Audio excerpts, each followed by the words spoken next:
सारे तीर्थ बार बार, गंगा सागर एक बार, ऐसा क्यों कहा जाता है? गंगा सागर एक प्रसिद्ध तीर्थ स्थान है जिसका पौराणिक काल से बहुत महत्व है। गंगा सागर वो स्थान है जहाँ गंगा नदी बंगाल की खाड़ी में समुद्र से मिलती है। कहा जाता है कि सभी तीर्थों की यात्रा का फल तब तक नहीं मिलता जब तक आप गंगा सागर नहीं जाते। मकर संक्रांति के दिन गंगा सागर में स्नान दान का सर्वाधिक महत्व बताया गया है। सारे तीर्थ बार बार, गंगा सागर एक बार। इस कहावत के पीछे दो कारण बताए जाते हैं।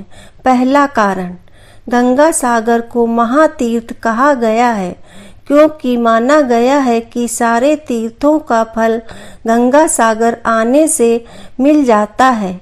ये वो स्थान है जहाँ पर गंगा नदी के स्पर्श से राजा सगर के 60,000 पुत्रों को मुक्ति मिली थी। इसीलिए कई श्रद्धालु लोग यहाँ आकर अपने पितरों का श्राद्ध तर्पण व पिंडदान करते हैं और पूर्वजों की मुक्ति की कामना करते हैं। इस कारण से लोग एक बार तो गंगा सागर की यात्रा जरूर करना चाहते हैं।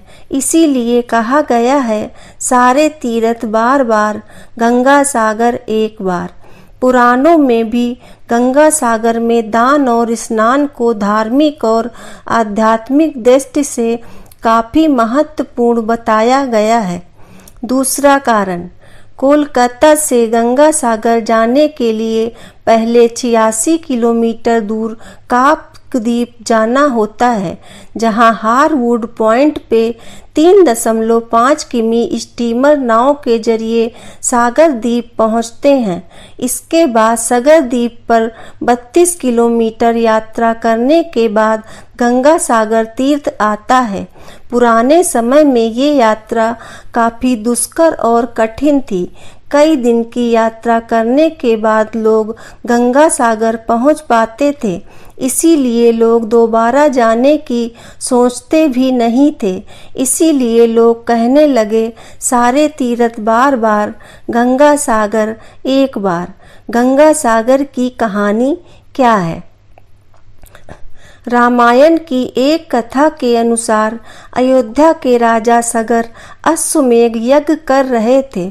उनके प्रताप से डरकर देवताओं के राजा इंद्र ने उनके यज्ञ का घोड़ा चुरा लिया और कपिल मुनि के आश्रम में जाकर बांध दिया। राजा सगर की 2 रानियां थीं, केसनी और सुमति। केसनी का एक पुत्र था जिसका नाम असमंजस था और सुमति के 60,000 पुत्र पैदा हुए थे। असमंजस बहुत उदंड था और प्रजा के लोगों को बहुत कष्ट देता था। इसीलिए राजा सगर ने उसे अयोध्या राज्य से निकाल दिया।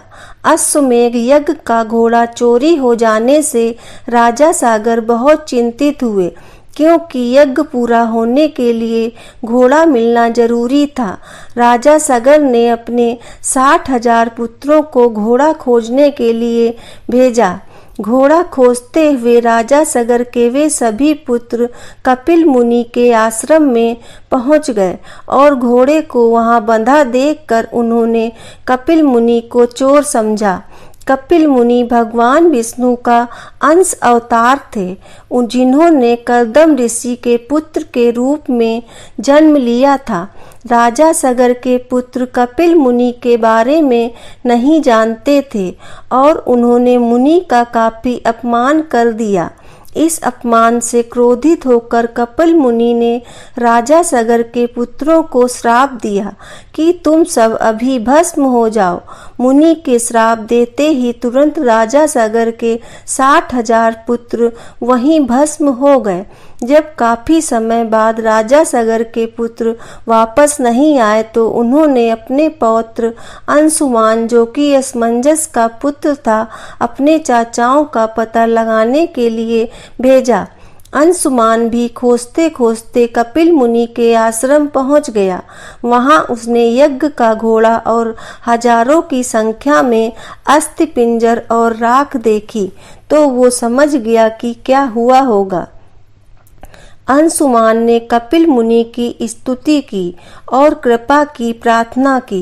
कपिल मुनि ने प्रसन्न होकर आंखें खोली। उन्होंने अंशुमान को अश्वमेध यज्ञ का घोड़ा ले जाने दिया और बताया कि अगर राजा सगर का कोई वंशज उस स्थान पर गंगा जी को ले आए तो उसके चाचाओं को मोक्ष मिल जाएगा। अंशुमान घोड़ा लेकर अयोध्या वापस आ गया और राजा सगर ने यज्ञ पूरा किया।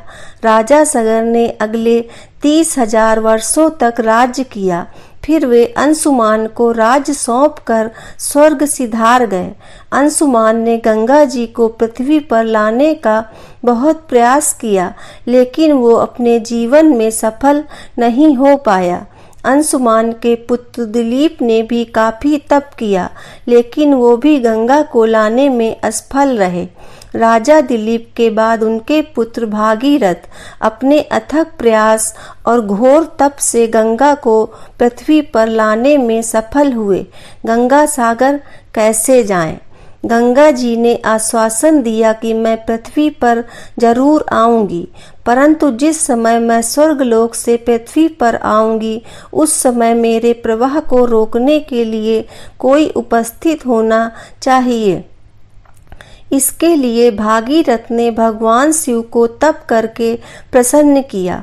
भगवान शिव ने स्वर्ग से आती हुई गंगा जी को अपने जटाओं में धारण कर लिया और वहां से गंगा 7 धाराओं में भूमि पर उतरी। पहली 3 धाराएं ह्रादनी, पावनी और नलिनी पूर्व की दिशा में बह चली और 3 धाराएं सुचक्षु, सीता और सिंधु पश्चिम की ओर प्रवाह की। 7वां प्रवाह भागीरथ के बताए रास्ते पर बढ़ चला और आगे आगे भागीरथ में चलते गए।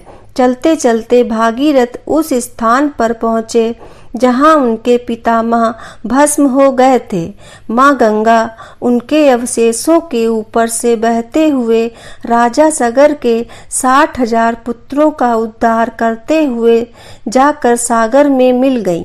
राजा भागीरथ ने गंगा जी को पृथ्वी पर लाया, इसलिए गंगा जी का एक नाम भागीरथी भी है। गंगा सागर का मेला। जिस स्थान पर राजा सगर के पुत्रों को मुक्ति मिली, गंगा सागर वही स्थान है। यहाँ पर कपिल मुनि का मंदिर है, जहाँ लोग दर्शन के लिए जाते हैं। गंगा जी जिस दिन पृथ्वी पर अवतरित हुई वो मकर संक्रांति का दिन था।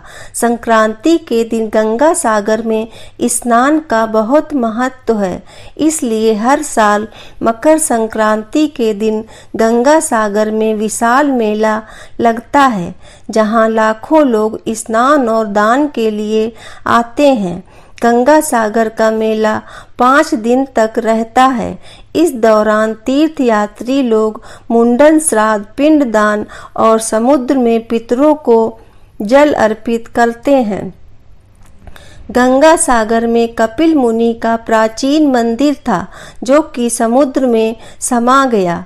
1973 में जहां कपिल मुनि का नया मंदिर बना, जहां श्रद्धालु और तीर्थयात्री दर्शन के लिए जाते हैं।